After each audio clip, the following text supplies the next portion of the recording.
मैं जाचन आयो राजा, मैं आपसे कुछ मांगने आया हूँ। मुझे राक्षस बताते हैं, क्या चाहिए महाराज? बोले राजा बस राम के सहित लक्ष्मण को दे दो। अनुज समेत देहु रघुनाथा, निश्चर पद में भोग सना। राजा बोले राम के सहित लक्ष्मण को दे दो। राम के सहित लक्ष्मण को जैसे मांगा, महाराज दशरथ के मुख की शोभा फीकी पड़ गई। महाराज दशरथ के मुख की शोभा फीकी पड़ गई। वाल्मीकि रामायण के अनुसार तो सुनते ही बेहोश हो गए, गिर गए धरती पर। ये क्या मांग लिया महाराज आपने? लेकिन रामदूत मानस बेहोश तो नहीं हुए, लेकिन मुख की शोभा फीकी पड़ गई और कहने लगे महाराज चौथे पर तो मैंने 4 पुत्र पाया है, लेकिन आपने विचार करके नहीं मांगा। चौथे पन पायो सुत चारे, विप्र वचन नहीं वो विचारे। विप्र देवता आपने विचार करके नहीं मांगा, जरा विचार तो कर लिया होता कि आप क्या मांगने जा रहे हैं। जब परिचय दिया तो कहा विश्वामित्र महामुनि ज्ञानी है, महामुनि ज्ञानी है। लेकिन जब मांगने का विचार मन में आया तो महा शब्द हट गया, केवल मुनि रह गए। मुनि आगमन सुना जब राजा, लेकिन जब मांग लिया तब ना महामुनि रह गए ना मुनि रह गए, फिर विप्र हो गए, क्योंकि मांगना तो विप्र का काम है। हे विप्र देवता, आपने विचार करके नहीं मांगा, जरा विचार तो क्या होता। आप मुझसे भूमि मांग लीजिए, धेनु मांग लीजिए, धन मांग लीजिए, कोष मांग लीजिए, मैं सब दे दूंगा आपको। मांगो भूमि धेनु धन कोसा, सर्वस देव आज सहरोषा। इस चौपाई में जितनी चीजें गिनाई गई हैं सब 2 अक्षर की चीजें हैं। भूमि भी 2 अक्षर का, धेनु भी 2 अक्षर का, धन भी 2 अक्षर का, कोष भी 2 अक्षर का, सब 2 अक्षर की चीजें हैं। मानो महाराज दशरथ कहना चाहते हैं कि हे महाराज, दुनिया में 2 अक्षर की जितनी चीजें मांग लीजिए, लेकिन 2 अक्षर के मेरे राम को मत मांगिए, मैं राम को नहीं दे पाऊंगा। इतना प्रेम महाराज दशरथ राम से करते हैं। जब कैकेयी ने कहा कि महाराज यदि प्रातःकाल होते होते राम वन को नहीं चले गए तो मेरा मरण होगा और आपका अपयश होगा। उस समय महाराज दशरथ ने कैकेयी के पैरों को पकड़ लिया और कहने लगे देवी तू मेरा मस्तक मांग ले तो मैं काट करके दे दूंगा, लेकिन मेरे राम को मत मांगो। माग मात अब ही त्यों तो ही राम विरह जन मार सो। मुझे राम के विरह में मत मारो। राम से इतना स्नेह करते हैं, इतना प्रेम करते हैं। और जरा ऐसे विचार करिएगा, माताएं बताएंगी इस बात को। अच्छा, आपके 4 बेटे हो, एक बेटा निहायत नालायक हो, निकम्मा हो, रात के 12 बजे घर घूम करके आता हो बाहर से, घर का कोई काम ना करता हो, और कोई बाबा जी आकर के आपसे कहें कि देख भैया तेरा बेटा बहुत नालायक है, दे दे मुझे, हम लेकर के अयोध्या चले जाएं या कहीं और चले जाएं, तो दिल पे हाथ रख के बताइएगा कोई माँ अपने बेटे को दे सकती है क्या? एक साधारण सी माँ अपने बेटे को नहीं दे सकती है, तो महाराज दशरथ राम जैसे बेटे को कैसे देंगे? दशरथ ने मना कर दिया कि मेरा प्राण मांग लीजिए तो मैं आपको दे दूंगा, लेकिन राम को मुझसे जुदा मत करिए, राम से मैं दूर नहीं रह पाऊंगा। मना कर दिया महाराज दशरथ ने। राघव को मैं न दूंगा, मुनिनाथ मरते मरते, मुनिनाथ मरते मरते मेरे प्राण ना रहेंगे, मेरे प्राण ना रहेंगे। यह दान करते करते, यह दान करते करते, राघव मैं न दूंगा,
रघुचंद्र ने जिलाया, लोचन चकोर तन में, लोचन चकोर तन में, छवि पान करते करते, छवि पान करते करते, राघव को मैं न दूंगा, राघव को मैं न दूंगा, मुनिनाथ मरते मरते, मुनिनाथ मरते मरते।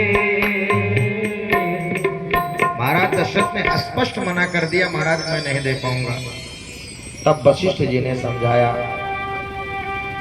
तब वशिष्ठ जी ने समझाया, तब वशिष्ठ बहुविधि समझावा, नृप संदेह नाश कहाँ पावा। बहुविधि माने बहुत प्रकार से समझाया, अथवा बहुविधि बता दिया कि बाबा महाराज आप चिंता मत करो, ये जब लेकर के जाएंगे ना तो उधर से बहू लेकर के आएंगे। बहुविधि बता दिया। महाराज दशरथ ने कहा अच्छा ये बात है महाराज। तब तो राम लक्ष्मण को फटाक से बुलाया और राम लक्ष्मण का हाथ विश्वामित्र बाबा के हाथ में दे दिया। कहा आज से इनके गार्जियन आप ही हैं। विश्वामित्र बाबा राम लक्ष्मण को लेकर के चले हैं, मैया कौशल्या से आज्ञा मांगने गए। मैया कौशल्या ने एक बार भी नहीं रोका कि बेटा मत जाओ। क्यों नहीं रोका? क्योंकि भोले बाबा आए थे, ज्योतिषी बन करके बता के गए हैं ना कि एक बाबा जी आएंगे, लेकर के जाएंगे, वही इनका विवाह करवाएंगे। तो मैया कौशल्या भी चाहती हैं कि जल्दी से बाबा जी आ ही गए हैं, लेकर के जाएं और जल्दी से हमारे बेटे का राम का विवाह हो जाए। माताओं की बड़ी तमन्ना रहती है कि बेटे का जल्दी से विवाह हो जाए, घर में बहू आ जाए, चकाचक तावा पर की रोटी खाने को मिले गर्मा गर्म, है ना, है बाद में आवे झोटे नोचे, है ना। बोलो सच्चिदानंद भगवान की। मैया कौशल्या के पास विदा मांगने गए तो एक बार भी नहीं रोका कि बेटा रुक जाओ, चल दिए। और जब चले हैं तो भगवान कैसे लग रहे हैं? बोले पुरुष सिंह दो वीर हरसि चले मुनि भय हरन, कृपा सिंधु रघुवीर अखिल भी सुमारण करन। भगवान चले हैं तो ऐसा लग रहा है जैसे कोई मतवाला हाथी चलता हो, जैसे कोई सिंह चल रहा हो, ऐसे भगवान चले हैं। और बड़ी अद्भुत शोभा प्रभु की हो रही है। मतवारी जाके चाल मेरो कौशल्या को लाल, मतवारी जाके चाल मेरो कौशल्या को लाल। है ना